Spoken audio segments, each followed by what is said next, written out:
ഓല് ഞങ്ങളെ ഹൃദയത്തിലേറ്റി. അവരെ മുസ്ലിം ലീഗ് എന്ന പാർട്ടി ഞങ്ങളെല്ലാവരും എന്തൊക്കെ ഞങ്ങളെ പൈസ ആയിട്ടും ഞങ്ങൾക്ക് എന്തൊക്കെ വേണോ അതൊക്കെ തന്ന് ഞങ്ങളിവിടം വരെ എത്തിച്ച്. പക്ഷേ ശരിക്കും ഞങ്ങളൊരു ജീവിതത്തിലേക്ക് ഒരു തിരിച്ചു കൊണ്ടുവന്ന് ഇനി ഞങ്ങൾക്കൊരു ജീവിതം ഇല്ലയെന്ന് ഞങ്ങൾ വിചാരിച്ചിരുന്നു. പക്ഷേ ഞങ്ങൾക്കിപ്പോൾ ഒരു ജീവിതത്തിലേക്ക് ഞങ്ങൾ തിരിച്ചവർ കൊണ്ടുവന്ന്.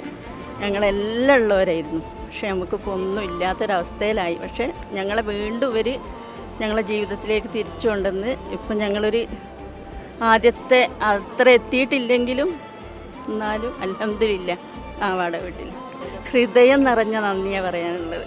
ഞങ്ങൾക്കൊന്നും തിരിച്ചു കൊടുക്കാനില്ലെങ്കിലും ഞങ്ങൾ പ്രാർത്ഥനകളുണ്ടാവും. ഞങ്ങളെല്ലാവരെയും പ്രാർത്ഥനകളുണ്ടാവും. ഞങ്ങൾ ചൂരന്മലുള്ള ആൾക്കാരെയും മുണ്ടക്കായുള്ള ആൾക്കാരെയും എല്ലാവരെയും പ്രാർത്ഥന അവർക്കുണ്ടാവും. അതേ ഇനി ഞങ്ങൾക്ക് അവർക്ക് തിരിച്ചു കൊടുക്കാനുള്ളൂ.